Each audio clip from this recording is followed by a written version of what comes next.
A gente está aqui para apresentar um projeto interdisciplinar com o professor Sérgio, que foi proposto para a gente apresentar um podcast. E o nosso tema escolhido foi orientação sexual nas escolas e a importância dela. A gente está aqui com a psicóloga Heloísa, eu sou o Gustavo. Eu sou a Lívia. E no decorrer desse podcast a gente vai conversar um pouco sobre esse tema. Então, Lu, o que você acha bastante... O que você tem a opinar sobre esse tema? Você que é profissional no assunto.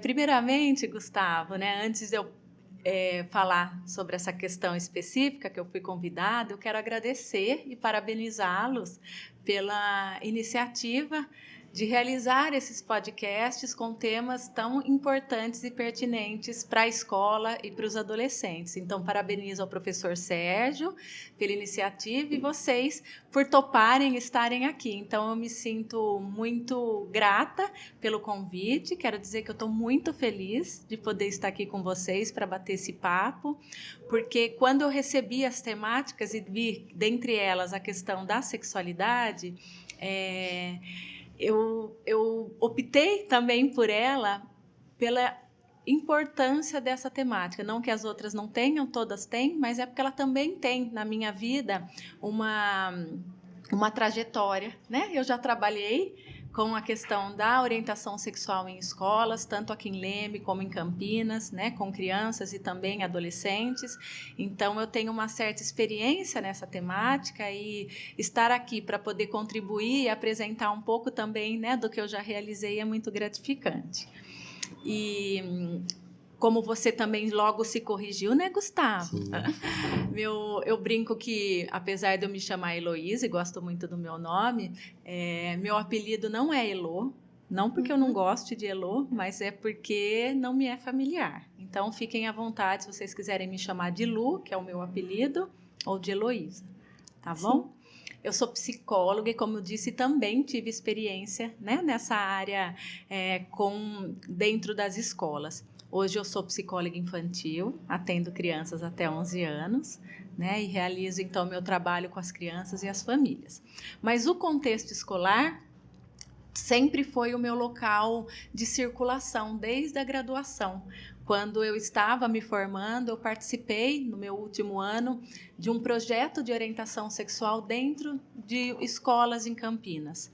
Posteriormente a isso, eu também realizei um trabalho em escola com adolescentes, com o Teatro do Oprimido, realizando trabalhos de prevenção a DST-AIDS e gravidez na adolescência, por meio do teatro. Muito bom. Então, quando vocês se propõem a fazer esse podcast para pensar a importância da sexualidade, do trabalho de orientação sexual dentro das escolas, eu fico muito contente, porque não são todas as escolas que têm projetos de orientação sexual inseridos na escola, assim como também não são todas as escolas ou todos os professores que têm facilidade para lidar com essa temática, embora ela seja parte da nossa vida desde que nascemos. Sim, claro. Embora seja parte, a sexualidade seja parte de nós, porque nós somos o quê? Pessoas com um corpo no mundo. E esse corpo no mundo tem o quê? Nariz, boca, cabelo, mas também órgãos genitais. E por si só, isso também diz respeito à sexualidade, Mas falar desse tema, Gustavo, Lívia, não é um tema que é tranquilo para muitas pessoas, porque sim, ele ainda é um tabu, E como sendo um tabu, nem sempre ele é permitido, Apesar de ser parte de nós, a sexualidade, ela não é ainda, apesar de já ter mudado muito, no decorrer da nossa história, a gente já ter escolas realizando projetos, professores engajados, professores trabalhando com essa temática em sala de aula, ainda é um assunto que causa muita polêmica, que causa muita divergência, que muitos pais discordam. No entanto, é algo extremamente necessário, porque, como eu disse, a sexualidade é parte da vida. E aí, Gustavo, Lívia, uma coisa que eu penso que seja importante, a gente colocar, e olha, antes de eu colocar isso, eu quero dizer que eu gosto muito de falar, acho que vocês já perceberam. Não. Então, vocês vão me interrompendo, fiquem à vontade, porque senão eu disparo, que nem uma matraca, né? Porque eu estou motivada, esse assunto me motiva pela importância, né? Então, fiquem à vontade, tudo bem? Posso contar com a interrupção de vocês? Tá bom. Uma das coisas que eu penso ser bastante importante, que eu gostaria de deixar claro, né, para as pessoas que estiverem nos escutando, é que quando a gente fala em sexualidade, a gente não está falando apenas da relação sexual. Sim. Isso que as pessoas pensam na maioria das vezes, né? Exatamente, Gustavo. As pessoas... E por isso, pela desinformação, por uma ideia errada do que seja um trabalho de orientação sexual, as pessoas tendem a considerar que ter um projeto de orientação sexual numa escola é você estar incentivando um desenvolvimento precoce da sexualidade, ou incentivando as pessoas terem relação sexual. E para, porque não é nada disso, já começa pensando errado. Então, a gente ter a oportunidade de estar nas escolas esclarecendo para a própria escola, para os alunos, para os pais, para a comunidade como um todo, o que é um projeto de orientação sexual, o que é trabalhar a sexualidade dentro da escola, é um primeiro ponto, porque devido a essa desinformação, ou seja, a ideia errada do que seja, muitas pessoas não aderem a essa proposta, quando a sexualidade ela envolve para além da relação sexual. O que a sexualidade envolve? Sexualidade envolve o corpo. E somos um corpo, temos os nossos órgãos genitais. A criança, quando nasce, quando ela vai crescendo, o menininho lá, que tem o bileco, né? Cada um tem um nome para dar ao pênis, né? Ele vê que a mamãe não tem. E como assim? Né? Meu filho, quando era pequenininho, me perguntou, hoje ele tem um adolescente, né, 17 anos, mamãe, mas por onde sai o seu xixi? Cadê o seu bileco que eu não estou vendo? O que é isso, se não curiosidade ao próprio corpo? Sim, claro. Assim como a criança ela é curiosa com a vida, com o mundo, com as coisas que lhe acontecem, por que seria diferente? Diante do seu próprio corpo, ele tem o bileco que ele segura e faz o xixi em pé. Eu não, então por onde que sai? É uma curiosidade genuína. E por que não falar disso de uma forma natural, assim como eu respondo por que a água amolece a cenoura, né, e endurece o ovo?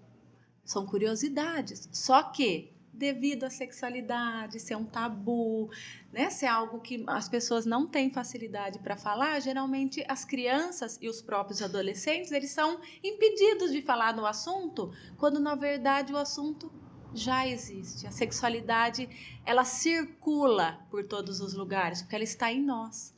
Que sexualidade? Diferença de corpo. Não, então, entendo, eu não estou falando sexualidade como apenas ato sexual e relação sexual e como desejo aos corpos. Não, estou falando de sexualidade como algo amplo, que diz respeito a nós, com a nossa relação com o nosso corpo na vida. Então, estou falando de relação de sexualidade quando há, por exemplo, diferenças de gênero, quando há um machismo. Sim. Isso tudo diz respeito a uma sexualidade. Exatamente.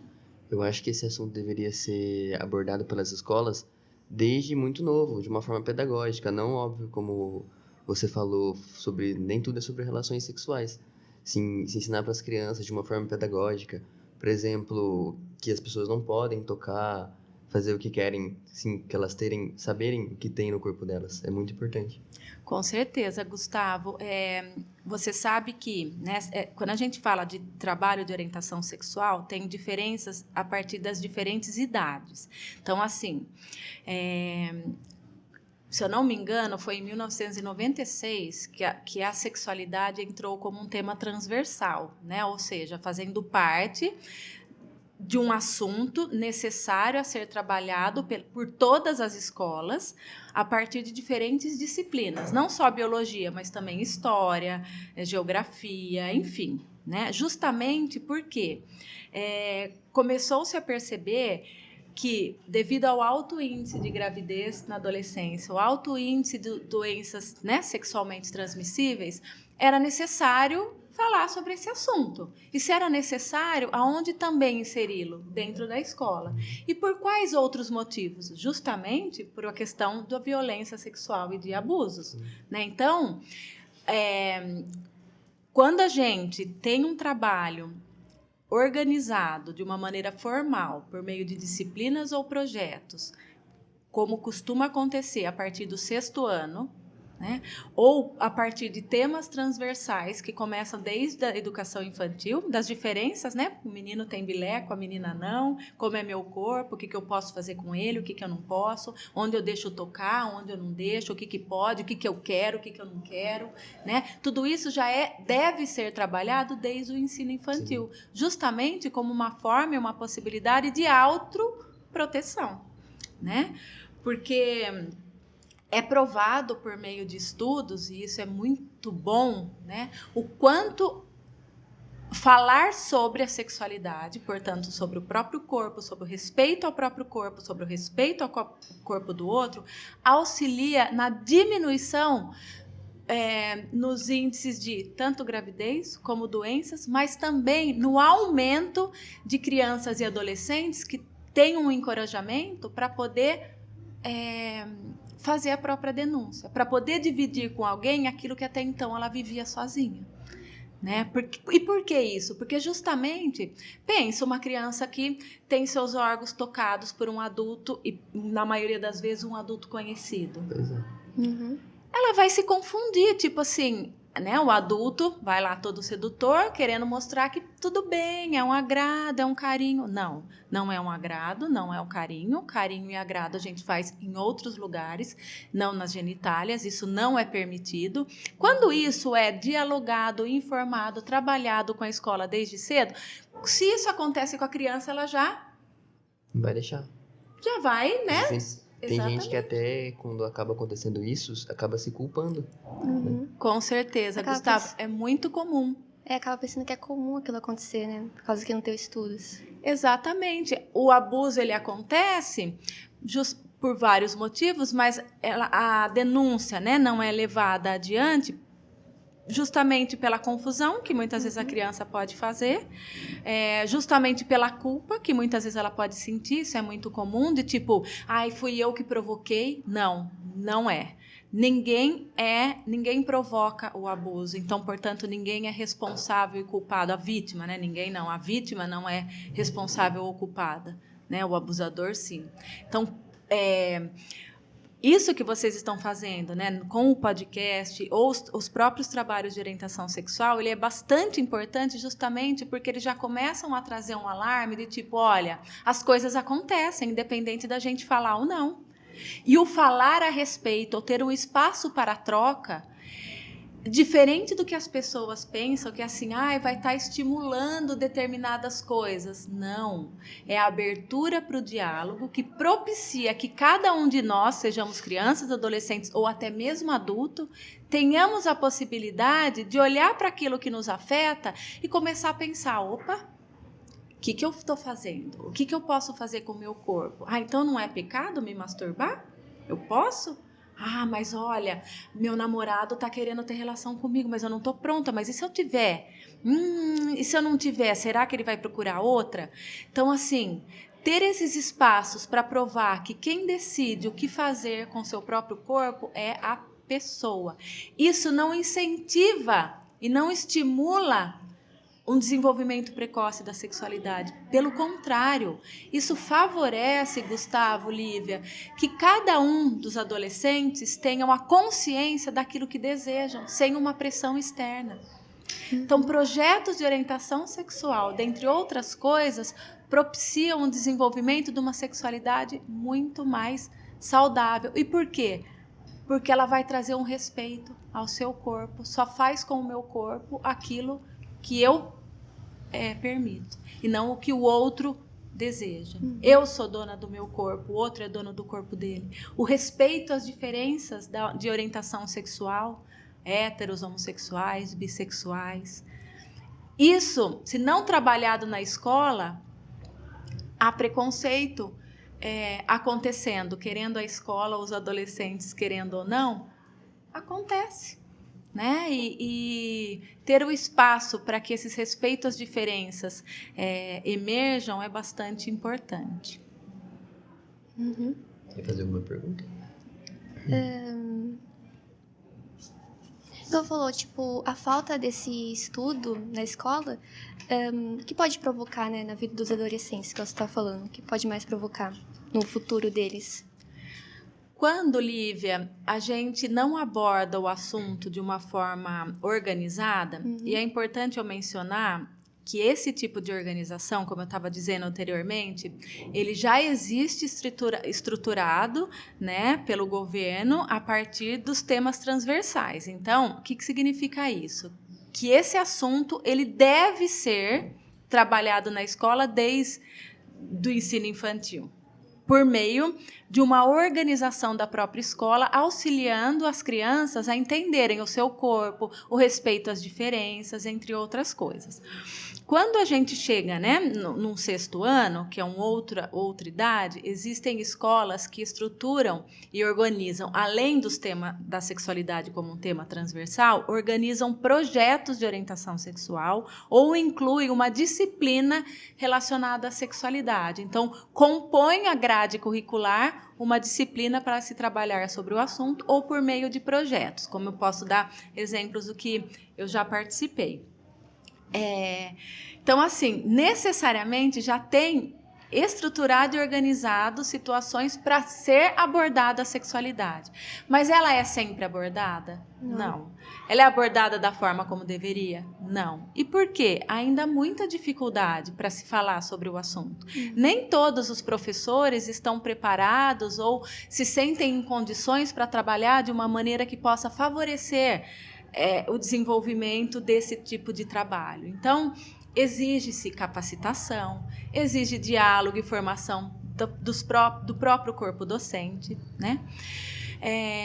No entanto, quando isso não acontece, que é a sua pergunta, né, Lívia? O que vai acontecendo? Os adolescentes estão aí, estão se desenvolvendo, estão com os hormônios a 1000, né? Se relacionam sexualmente. Então, não dá para a gente dizer, porque eu não falo, as coisas não acontecem. Não, as coisas estão acontecendo. Só que elas estão acontecendo sem um suporte adequado para auxiliar com que esse momento do desenvolvimento, no caso do adolescente, pensando na relação sexual, aconteça de uma forma mais satisfatória. Então, quando não se tem, o que a gente vê? Mais índices de gravidez na adolescência aumentando. A gente vê adolescentes sendo contaminados por doenças sexualmente transmissíveis. A gente vê o abuso sexual acontecendo e não sendo denunciado.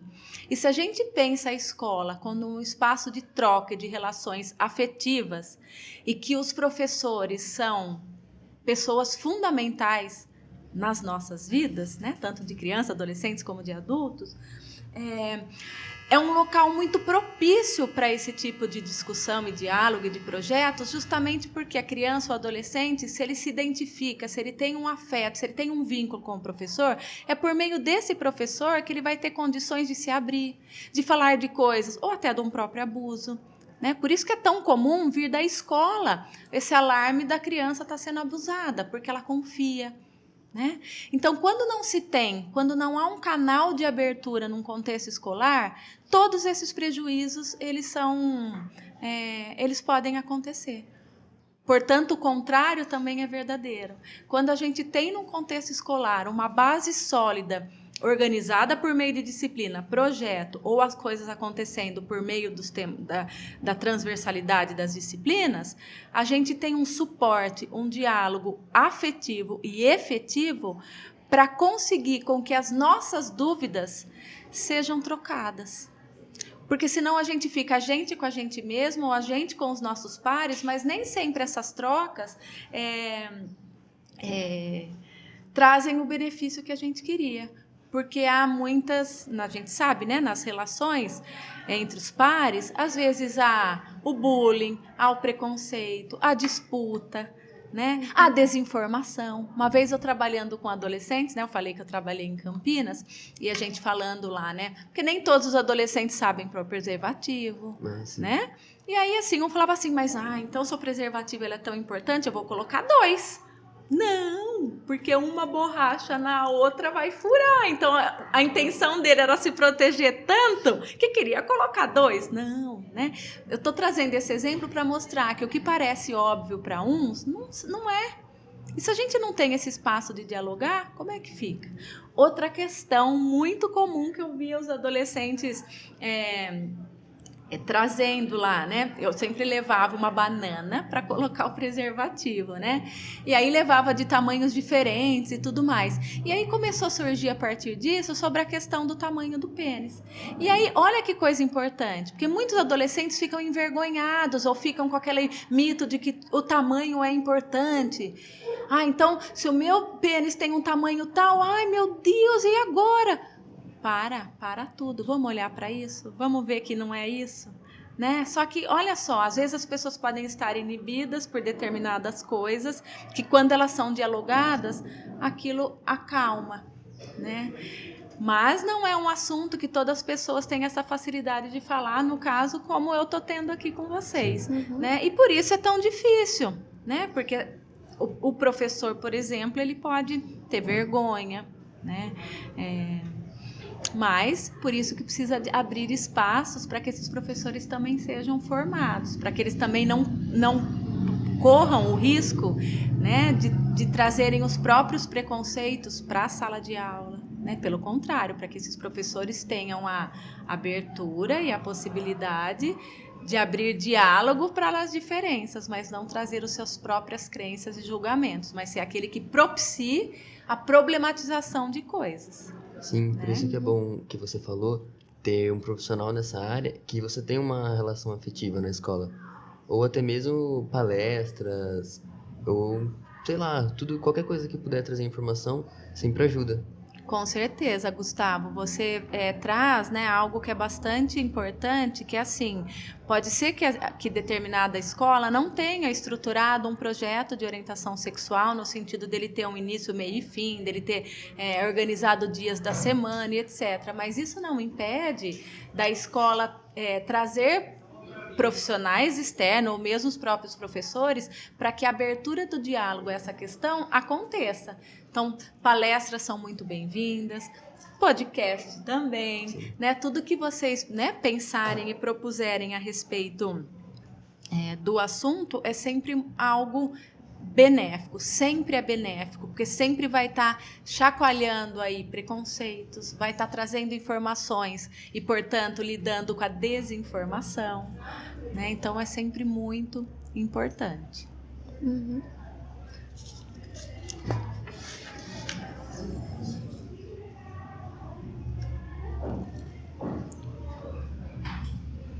Uma pergunta? Você quer fazer uma?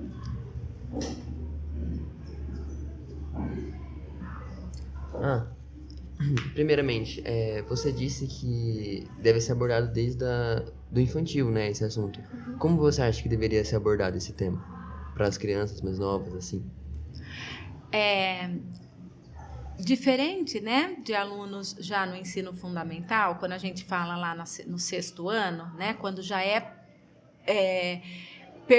não é permitido, mas quando já é possível de se organizar projetos de orientação sexual nessa idade. Quando eu falo em projeto, eu estou falando de algo que ele tem um dia na semana, uma hora específica, isso é organizado dentro de um funcionamento de uma hora específica na escola. Do ensino infantil até o fundamental, o assunto da sexualidade, ele perpassa os conteúdos das diferentes disciplinas, né? Então, no ensino infantil, vai ter um momento em que a criança vai estar lá medindo a altura, falando sobre o corpo. E ao falar sobre essas questões, já faz parte do próprio currículo da escola que se trabalhe com uma questão corporal e, portanto, uma questão de gênero. Né? Então, quando eu falei que sexualidade não é a questão da relação sexual apenas em si, mas de outros assuntos, trabalhar as questões e as diferentes de gênero diz respeito, por exemplo, a trabalhar por meio de gibis, historinhas que falam que menina também pode jogar futebol e tá tudo ok. Que a gente pode fazer aquilo que a gente tem vontade, sem o julgamento que isso é coisa de menino ou de menina. Então, isso já é trabalhar com sexualidade. E é dessa maneira que, dentro do ensino infantil, né, se trabalha a sexualidade dentro das escolas. Então, por meio dos conteúdos da própria organização do ensino infantil, se trabalha por meio de brincadeiras, de jogos, de histórias. Sim, bem importante isso mesmo. E um professor especializado nesse assunto, como ele pode criar um ambiente seguro para o adolescente conseguir falar com ele, sabe? Conseguir se abrir sobre esses assuntos? Isso é bastante importante, né, Lívia? Porque, assim, para a gente estar seguro e poder falar das coisas que a gente tem receio, dúvida, de coisas que podem ser íntimas, né, a gente precisa ter um vínculo. Né? E para ter um vínculo precisa também de tempo e precisa de espaço. Então, o profissional, seja professor ou algum especialista externo à escola, que se propõe a realizar projetos nesse sentido, deve ser alguém que deve cumprir com o seu papel dentro desse contexto. E que papel é esse? De alguém que escute, alguém que não julgue, alguém que abra o diálogo, alguém que esteja disponível a não colocar as suas próprias crenças e julgamentos, mas que, pelo contrário, que dê espaço para que cada um possa se posicionar. Então, essa abertura ao diálogo sem o julgamento é algo essencial num trabalho que propicia um ambiente acolhedor e seguro. Então, assim, eu costumo dizer que a gente trabalha com orientação sexual em escolas e que os pais educam sexualmente. O que isso quer dizer? O que isso traz de diferença? Que quando a gente pensa no contexto escolar, a escola tem uma função que é diferente dos pais. Eu, como pai, posso ter um preconceito e dizer, olha, você não vai ter amizade com aquela pessoa XYZ porque eu não quero, porque ele tem tal orientação sexual. Eu, como pai, tenho esse direito. Um professor, não. O professor, por mais que ele pense isso e haja assim com o filho dele, num contexto escolar, necessariamente ele tem que abrir o espaço justamente para fazer valer um valor que é universal, que é do respeito. E se a gente respeita as diferenças. Então, a discriminação, o preconceito deve ser algo aberto no contexto escolar, para que isso seja olhado, para que a própria pessoa aprenda a se respeitar e que aprendamos a respeitar o outro. Então, tem uma diferença, por isso que exige capacitação dos professores, né, que realizam esse trabalho. É bem importante mesmo, porque o adolescente às vezes não tem com quem recorrer a isso. Porque às vezes pode acontecer dentro de casa, aí ele não consegue, né, ter uma ajuda externa. Exatamente. Quando, por exemplo, abusos acontecem, é muito comum que as crianças e os adolescentes se reportem a professores para contar, né? Pela tamanha importância dos professores na nossa vida, né? São fundamentais, extremamente importantes, e os vínculos acontecem de maneira efetiva e afetiva, né? Então, ter alguém em quem confiar para ser um suporte nessas situações de violência, de abuso ou qualquer outra, né? É bastante pertinente. Tinha uma situação de uma adolescente nessas escolas que eu trabalhei em Campinas, que ela estava grávida, né? Ela tinha 15 anos e uma pessoa que ela buscou foi uma professora, né? E aí entra aquela professora, ela não está lá para dizer faça isso ou faça aquilo, mas ela está lá para julgar, né? Tá lá para ajudar. E o ajudar é o quê? Escutar. Como é que é essa menina estar grávida? O que ela está pensando? Né? Ela tem esse parceiro junto? Não tem? Como vai ser a vida dela com esse filho? Ela está pensando em abortar? Se ela abortar, quais as consequências que ela pensa? Então, assim, essa professora não pode estar lá, faça isso ou faça aquilo, mas ela tem que acolher, ajudar, buscar a rede de proteção, né? E é muito importante, eu vou contar dessa experiência quando eu trabalhei em Campinas com um teatro do oprimido, eram com adolescentes e a gente trabalhava um projeto de segunda a sexta-feira, né, durante 2 horas com cada turma, e na sexta-feira nós íamos a uma unidade de saúde próxima para apresentar a esses adolescentes os profissionais que poderiam recebê-los caso eles também tivessem dúvidas em relação a qualquer questão. né? Então, aproximava esses adolescentes da unidade de saúde, né? Muitos não têm o dinheiro para comprar sempre preservativos e têm vergonha de ir na unidade de saúde. E aí? Faz o quê? Né? Então, era um trabalho muito interessante em que a gente fazia uma cena que eram de um adolescente tentando coagir a menina a ter relação sem o uso de preservativo. E aí, os outros demais alunos tinham que entrar em cena no lugar da menina para tentar resolver esse conflito. Ó, é meu namorado, eu gosto, mas está querendo ter relação sem preservativo. Como é que eu faço? Eu não quero, mas tenho medo de perdê-lo. E aí, assim, os outros adolescentes entravam em cena para tentar, como é que eu posso lidar com isso? Né? Porque é outra questão, né? É muito comum os adolescentes se preocuparem com a gravidez, mas esquecerem as doenças. Sim. Aí o anticoncepcional evita a gravidez, mas não a doença, né? Então, abrir um espaço para dialogar sobre isso é extremamente importante e necessário. Ainda mais quando é com um profissional, porque muitas vezes vai com algum amigo, ele pode dar informação errada. Com certeza, Lívia, né? Os nossos colegas, nossos pares, nossos amigos são sempre fontes extremamente importantes, né? E afetuosas e afetivas de troca. Mas não necessariamente a gente vai ter nessa relação informações que sejam as mais favoráveis, né, para a gente. Então, sim, né, ter possibilidade dessa troca com adultos, né, seja por professores ou outro especialista, é muito, muito, muito importante. Né?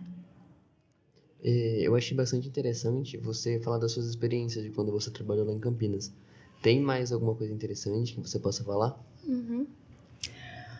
Olha, se eu ficar aqui, vai ter, né, terão muitas histórias, muitas coisas interessantes, À né? vontade. São várias situações, né? São várias manifestações de adolescentes demonstrando para a gente o quanto foi favorável aquele encontro, né? O quanto a gente viu relações se transformarem na própria sala de aula, né? Diante de pessoas que antes apontavam o dedo para determinadas características do outro, né, que não condiziam aquilo que se acreditava ser possível. Então, assim, esses trabalhos nos quais eu pude presenciar, eu vi aparecendo na minha prática os benefícios para os próprios adolescentes, de relações que se transformaram, de dúvidas que foram tiradas, né, de um empoderamento e de uma autoproteção muito importante que começa a acontecer, né, casos de denúncias que começaram a aparecer. Então, assim, eu não falo só a partir daquilo que os próprios estudos já mostram, né? Que os próprios estudos estão mostrando isso, dos benefícios e importâncias para essa questão ser trabalhada nas escolas, mas eu pude vivenciar isso, né, na prática. Então, assim, uma história, né, que eu sempre conto, que uma mãe uma vez me contou, né, é que os adultos, de uma certa maneira, nem todos têm uma facilidade para lidar com as perguntas infantis, né, sobre o corpo, sobre a sexualidade. Ficam de cabelo em pé e não sabem para onde correm, né? E como eu estava dizendo, as crianças têm curiosidade sobre a vida porque não teriam sobre sexualidade ou sobre o próprio corpo, né? E aí uma mãe me contou que ela estava grávida do seu segundo filho e tinha um filho, sei lá, de aproximadamente 5, 6 anos, se eu não estou enganada. E aí perguntou, né? Ô mãe, como que o meu irmãozinho foi parar aí na sua barriga, né? Aí a mãe foi a sementinha do papai. Ele colocou a mão na cintura e disse, mas o papai não é planta. Viu que interessante? O papai não é planta, como ele tem sementinha, né? Então, assim, o que isso mostra? Que a criança está atenta à vida, né? E é claro que falar com uma criança de 6 anos sobre esse processo, a gente fala de uma maneira diferente do que a gente fala com uma de 10, que uma de 14, enfim, né? Mas a necessidade de falar sobre a verdade também é interessante. O como falar, de que maneira falar, é que a gente precisa se instrumentalizar, que a gente precisa ir atrás para saber, mas não é a cegonha, não é a sementinha, porque o papai não é planta, gente. Então, né, como é que é isso? Enfim. Só que a gente não fala, né, pensando que o que isso traz por trás? Como se a relação sexual fosse algo feio, ruim, pecado, mas é algo da vida, é algo que nos trouxe aqui, é algo que traz as pessoas ao mundo, né? De que forma que a gente olha para isso, né? Então ainda tem muito dessa dificuldade dos adultos, achando que ao falar eu vou incentivar. Sim. E não! Muito pelo contrário, né? Muito Sim. pelo contrário. Muito pelo contrário, Gustavo. Isso eu falo com os pais, né? Se a gente pensar em outras temáticas, da raiva, da morte, né? Os pais também trazem com muita dificuldade de falar sobre esses assuntos, porque eles vão entendendo que assim, se eu falar da morte, meu filho vai sofrer, ou olha, daí eu escondo que o avô morreu, ou eu não falo, né? Só que é o contrário, gente. Quando a gente abre o espaço, seja para a criança, para o adolescente, para o adulto, para o idoso, para qualquer pessoa, falar sobre aquilo que ela está pensando, que ela está percebendo, que ela está sentindo, eu abro a possibilidade da troca, eu abro a possibilidade para que a pessoa possa o quê? Se organizar, né? Só que é difícil se organizar. Olha que tema difícil. Hoje mesmo de manhã, atendendo pais, né? Quando a criança se depara que a gente é finito, que a gente vai morrer, isso é fácil? Claro que não. Como assim? Eu vou um dia perder meu pai e minha mãe? Um dia eu vou morrer? Vou. Só que olha como isso é difícil. E diante da dificuldade, do sofrimento que o outro traz, o que o adulto tende a fazer? Abafar. Isso é conversa, não é conversa para agora, espera você crescer mais. Não, a conversa ela é desde que a criança traz. Quanto mais novo que você prepara assim uma criança, é até melhor pro futuro dela, né? Com certeza. E por que é melhor, Gustavo? Porque a criança vai entendendo que ela tem um corpo, que esse corpo é dela, que só faz com esse corpo o que ela deseja, que esse corpo sente, o que esse corpo quer, o que esse corpo não quer. Né? O que pode, o que não pode. E o trabalho de orientação sexual propicia, então, um processo de um empoderamento, de uma autoconfiança, de um autorrespeito e, consequentemente, o respeito ao outro. Né? Se vocês buscarem, gente, ainda no século XXI, a gente tem ainda um índice muito alto de mulheres insatisfeitas sexualmente, que significa de mulheres que não atingem o orgasmo. E por quê? Entre outros motivos, pela culpa, achando que aquilo se faz está errado, ainda no século XXI. Ou que não se permite só agradar o outro ou a outra e não a si. Né? Há uma retração. Então, assim, isso é um desenvolvimento de uma sexualidade que foi reprimida, que foi exercida com culpa, né? Por falta do quê? De abertura de espaços e de diálogos. Como eu falei que eu falo muito, eu já estou aqui pensando no tempo. Eu não sei se são 30 minutos, 3 minutos, o quanto que falta, mas estou aqui. Estou aqui. A gente então está encerrando, né? Temos aí 5 minutinhos. Agora, né, fica aí para vocês se tem outras perguntas ou como é que foi. Agora posso eu perguntar, eu invertendo os papéis. Pode. Essa sou eu. Eu queria escutá-los. Como foi para vocês me escutarem falar? Foi bom, porque a gente acaba tirando as dúvidas, acaba abrangendo mais o tema. Exatamente. Conversando com uma profissional é muito diferente. Uhum. É mais fácil de você não absorver desinformação, Sim. né? Que tem muito na internet hoje em dia, que você precisa saber o que você está fazendo para acabar não, né, ferindo o outro. Sim, sim.